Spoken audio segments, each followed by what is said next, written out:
My name's David Gunn. I'm here to talk with you guys a little bit about enabling efficiency and creating value through digital first customer success.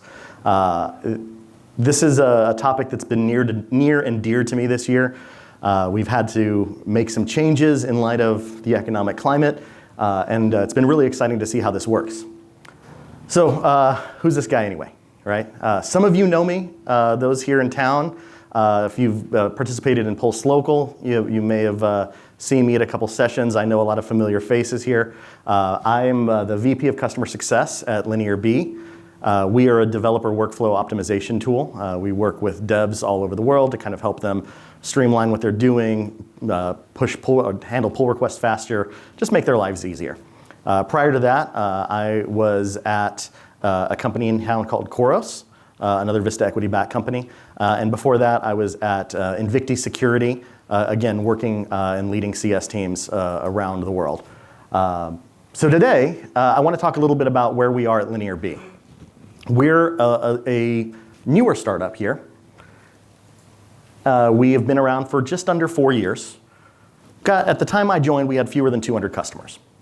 And it was a really young CS org. At the time, I really only had 2 CSMs, and they were really doing a lot of very technical white glove onboarding. Like, this was their goal, right? They were like, we've got new customers, we gotta make a good first impression, we gotta white glove everybody, we gotta walk them through everything, through a very, very technical product. And the deal sizes were pretty small, right? Typical startup life. But then, we got a big Series B investment. We were instructed grow fast. We had a 3.5x growth target that year. And we started going into the enterprise space, which meant that those CSMs had to grow up a lot, right? They were now having to deal with a lot bigger deals, a lot more complex customers, a lot more high-touch engagements. And we still had that time-intensive enterprise onboarding, right? It was taking up a lot of their time, which meant that all those little guys weren't getting the attention that they needed. Or if they were, it was taking away from the big guys. It was a confusing mess. And top it all off, get this money, and then 2 months later, there's a global economic slowdown. So now everybody's panicking, okay, we got this money and we thought it was gonna be 3, 4, 5 years of runway. Maybe we need to make it last even longer than that, just in case, right? So I came on, and I've done CS a couple of times. I was like, okay, I've seen this before. I know what we need to do. There's an answer here, right? All we need to do is just do a tech touch program. That's easy. Tech touch. Get the cheap guys, the cheap seats, throw them in a program, automate everything. They'll be fine. Free up time for your CSMs. It'll be great. No, absolutely not. Vetoed immediately. And with good reason. The first time I took this into a leadership meeting and presented my findings, these are some of the direct quotes I got. Customers are gonna hate it. This is not the way we do things here. Developers don't read emails. I don't know if that's true. I know we've got some Azure guys here, but I was told that repeatedly. Developers don't read emails. You're not gonna get them through a tech touch program. And from our sales guys, from our AEs, over and over, how are we supposed to sell that? We've been talking about white glove customer success. What are we gonna do with the Tech Touch program? I can't say we're gonna throw you into a drip campaign. And they're not wrong, right? Like, that Tech Touch, it's kind of a dirty word. Like, nobody likes admitting you're in a Tech Touch program. Nobody wants to be a Tech Touch customer, right? So we had to take a step back and say, okay, we're gonna rebrand this a little bit. So we changed the pitch. We basically went back and took a more data-driven approach to our pitch for this. And we looked at the numbers. We looked at not only the customer spend, but also the amount of time our CSMs were spending. And we started to see a couple trends. We realized as we started doing some time studies that our CSMs were spending more than 60% of their time with these tiny customers.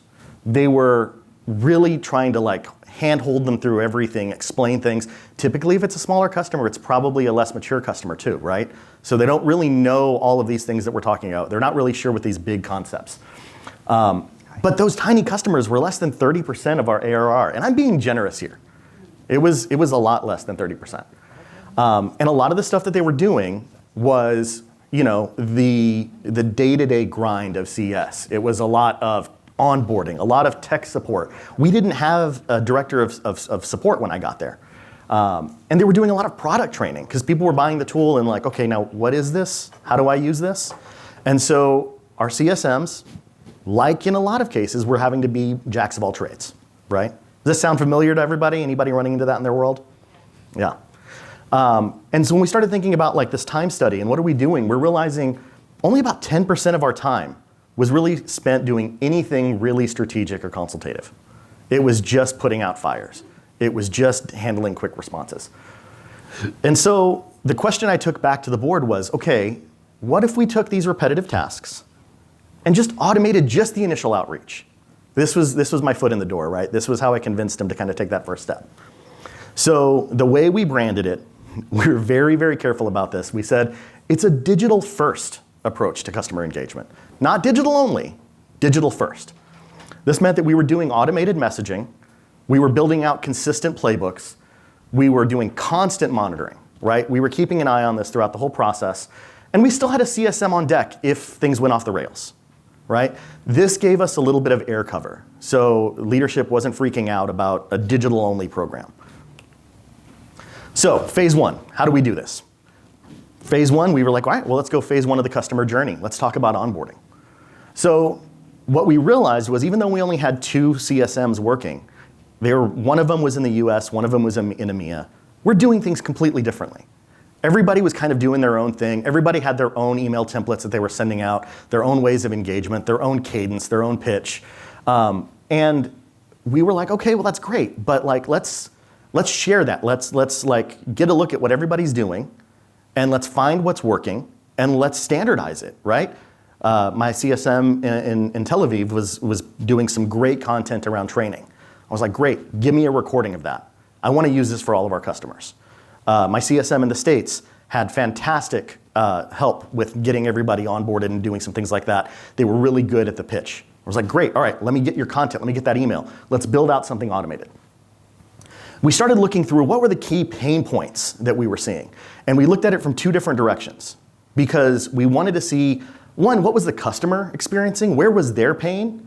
And how can we improve that? But also from our CSM standpoint, what was their pain points? What was making it hard for them to do their job? And so once we started finding these things out, we were like, okay, we got this. We're gonna build this out. We're gonna address these things step by step. And then, because again, we wanted that feedback loop. We didn't want this to be digital only. We wanted to build in a feedback loop so that we can see what's working, what's not. So we started taking a kind of a mini OKR approach to each of the messages we were building. Are any of you guys familiar with OKRs okay. So we did this at the customer level rather than kind of like big picture level. And by OKR, I'm talking about what is the objective and what is the key result that shows that we're moving the needle, right? So when we said, okay, for example, we want to set team goals in the tool. Well, what does that mean? Okay, well, we talked about, okay, these are the things that we want to configure in the platform. We know what will be successful if the customer creates this dashboard, build this report, and has this training. If we can say that those results have been done, we can say it's been successful, right? So all of the message we built around this were built around what is that objective and what is the key result? What is the outcome that we're trying to achieve with each step of the journey? And then we said, okay, we're gonna monitor and step in as necessary. So how do we monitor and step in, right? How do we do that at scale? Again, everything we're talking about is doing more with less. So thankfully, we are able to use a tool called Churn Zero. Sorry, Lane. But it's what we're using right now. And what we said was, okay, what if we get off track? Well, we've got Churn Zero, and what it allows us to do is set up alerts for our CSMs. And we're setting up the alerts where the CSMs are, right? It's not just in the Churn Zero dashboard, which I know from my stats that my CSMs are not logging into every single day. I just know it's true. But you know what they are logging into every day? Slack. Every day. They're in there every day. So we started building out automations so that these alerts that were coming up in Churn Zero were also pushing to Slack. So that the CSMs could see. You can see in here some of these alerts. Hey, customer name has lost some personal users. Hey, customer name has gone over their license limit. Hey, they've gone into the red. Their health score is terrible, right? We're seeing all of these things in real time so the CSMs can react to it. Then what we did was we set up a generic email through our Zendesk instance, which we were already using for tech support. We built a customer team at email alias, and we gave all of our CSMs access to this email. And we did that for a reason, because we were trying to train these customers away from going to the CSMs every single time they had a question, right? We were training them that they have this pooled resource. And so what we would do is we would send out messaging. You can see this is coming from my CSM guy, but it's actually coming from customer team at, right? And what this happened was we got an alert. We saw that this customer was having issues with a webhook connection. So guy said, hey, just a heads up, I saw you were doing this. I took care of it for you. Let me know if you have any questions. Here's a video on how to do that next time, right?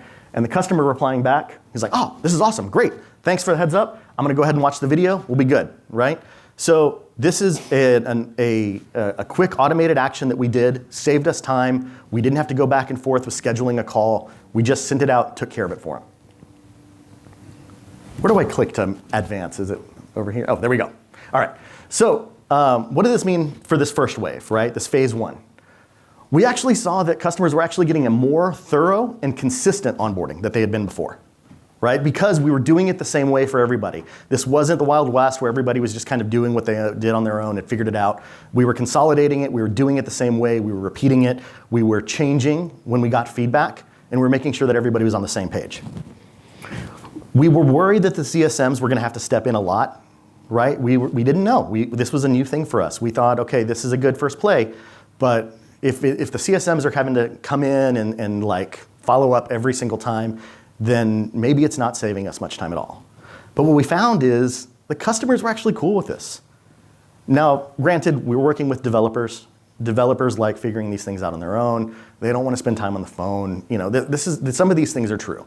And so we gave them the tools to do this themselves.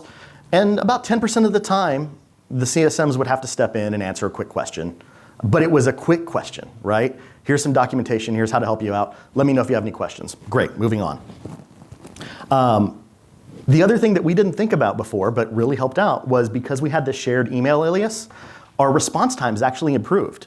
Because we had, like I said, a North American CSM, a EMEA-based CSM, and we had a global customer base. And what was happening in the before times was, we'd get a customer in India who would ping us, and their CSM in Tel Aviv was already asleep for the day. And the US team didn't own them as a customer, so it was sometimes a full day later. And Tel Aviv is on a Sunday through Thursday work schedule. So if they submitted a ticket, they may not get an answer until Sunday.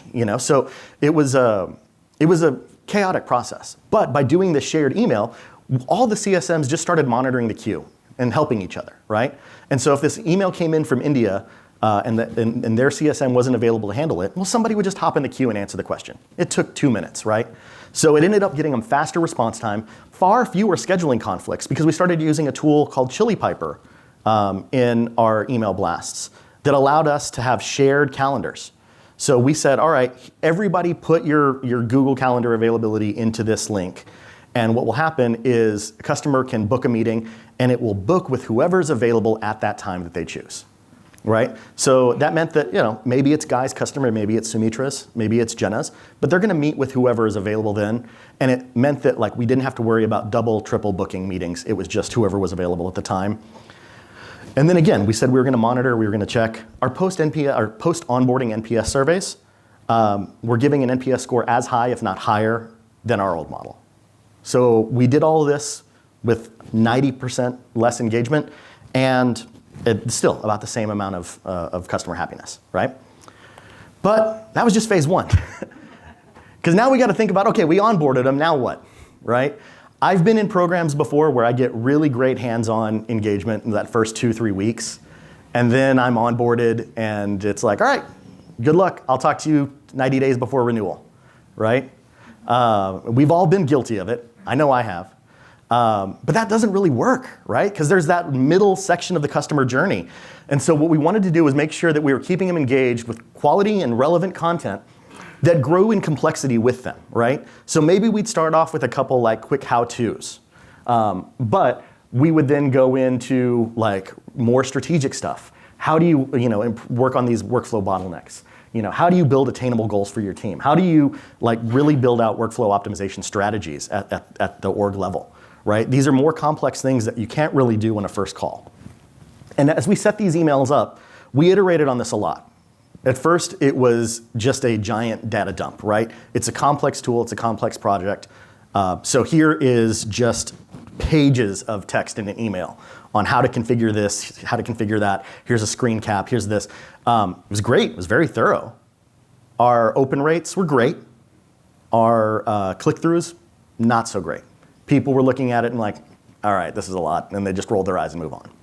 So we shifted our strategy again here. What we started doing was really including more of teaser content in this message. So what we would do is we'd send out a message, hey, you can see here, it's 2 or 3 lines we're talking through. Here's some things you can do to help. Here's a GIF that'll show you how to do it. And then what we did was provide a link to learn more. And then we'd offer another link in there to schedule a call. But we'd make them raise their hand. We weren't proactively doing this. And by doing those 2 things, it really helped with 2 different kind of customer profiles. There's the kind of customer that just wants to do it themselves. They don't want to get on the phone call. They just want to know how to do it, right? So here's the link. Go read the documentation at your leisure if you want to. If you're not interested, cool. If you're going through and you're your eyes are spinning and you're like, I can't handle this, cool. Click on this link. Book a meeting with your team. We'll walk through it. We were seeing that the customers were engaging with this. They were opening the emails. I'm getting an average of a 40% open rate on these emails. It's insane. But the customers are realizing that we're not sending them junk, right? These aren't marketing blasts. These are content. This is content that we're sending them that's showing them how to help improve their process, improve their use of their tool. And the customers are able to say okay, I get it. I don't need help. Or, yeah, this is a little weird. What do I do now? So as we've gone through this, phase 2, we're starting to see that a lot of these repetitive tasks are now starting to be onboarded through the playbooks. And there's a lot of these things that were taking up a lot of the CSM's time, right? So re-authenticating services. We connect with Git, we connect with Jira. Those tokens expire, we've got to re-authenticate. And before it was a whole thing, right? The CSM would have to reach out, let me explain how to do it, let me get this taken care of for you, great, you're done. Now, we trigger an alert. We see authentication has expired, an email goes out. Here's how to re-authenticate, here's what you do. Boom. CSMs no longer have to deal with that anymore. CSMs are saving time. Customers are getting back configured quicker. License overages, cleanup. We do a licensing model. We charge based on the number of people in seat. And what we were doing was sending out quick messages. Hey, you've got an expansion check coming up at the end of the quarter. You're 3 over your current licenses. If you're cool with that, cool. We'll invoice you. You're good. If you have any problems, here's how to clean up some inactive users. If you're having trouble, book a meeting. I'll show you how to do it. Past due invoices. We weren't doing chasing down past due stuff anymore. We were actually going out and saying hey, heads up, we sent an invoice to your accounting email address. Nobody got back to us. Can you help us out? And those people were like, oh, shit, I'm using this tool. I don't want to lose access. And so they were going out and bugging accounting for us. And so we were actually helping on that front too. And then, yeah, we would do an occasional upcoming webinar blast, a thing on feature releases and things like that. But this wasn't the main purpose of what we were doing, right? We don't want this to be a marketing blast. We want this to be informative. And we had to use really thorough targeting here so that this wasn't just going out to everybody. If we were doing a feature release that only applied to Jira users, then we tagged and made sure that only the Jira users saw that so that they weren't freaking out about what's going on. If we were doing new support for Azure DevOps, we would make sure we announced that as well. Then we started looking at okay, what can we do about churn risk, right? That's a thing we have to worry about. And so we started looking at what are the biggest leading indicators of churn. We started thinking, okay, well, lapsed logins, people not logging in as much as they used to. License underutilization. They bought us for 20 licenses, but they only ever activated 8, right? Those are big red flags. And drops in usage, same thing. Maybe they were doing a lot before, maybe they were processing a lot of PRs, but not anymore. Those are things that are really big indicators of risk. But when a CSM has 30 to 40 accounts in their name, and half of those accounts are 6 figures, they're not paying attention to the $6,000, $7,000 accounts. They're just not. That's human nature. They don't have time, right? But what this is saying is all right, we're going to get a quick early alert. And the cool thing was, as we started doing this, the CSMs and the leadership was like, well, all that's true for the enterprise accounts too, right? Like every single one of those things is true. Enterprise accounts have to re-authenticate Git. So now we started using these DiFi tools, the digital first tools, for our enterprise customers as well. We started pushing them out there to them. And again, saving time. That meant that when the customer was on the phone with our CSMs, even at the enterprise level, they were spending that time with strategic engagement, with a consultative approach to CS. They weren't going through, okay, let me re-authenticate that for you. Let me send you that documentation. That was all handled automatically now. So it meant that even more of the CSM's time was freed up to do more like hearty engagement with these guys. All right, so now I want to talk a little bit about some of the economic impacts that we've all seen. It's been a rough time for CS, right? I think we can all acknowledge that, right? We've had a rough 6 months, 8 months, a year, maybe. It's been rough. And so we started getting a lot of questions like this. How would your retention numbers look if I had to cut your hiring plan in half? I know you said you needed 4 CSMs this year. What if I only gave you 2? Could you make that work? So, like, worst case scenario, how many accounts could your CSMs hold? Right? I hate this question, but I get it every time, right? Oop. And then like, okay, great. So how do we limit our exposure to DiFi churn, right? Because this is a big question, right? We're doing this digital first program. What if these customers churn? What are we going to do about it? Oop. So we started thinking about forecasting and retention, right? This is kind of the next big step. Because here's the thing, and this is something that like is scary about launching a new program like this. Churn is a lagging indicator, right? You do all this work, and if you're looking at churn to measure like whether or not it's successful, you're not going to know until it's too late, right? So we got to get better at forecasting early. We got to get better at like, okay, what's really driving this? What do we need to worry about? So what are the biggest drivers of churn? Can we identify those warning signs earlier? And how much of that can we actually control, right? Like those are the 3 big questions. Some of that stuff you're never going to be able to do anything about.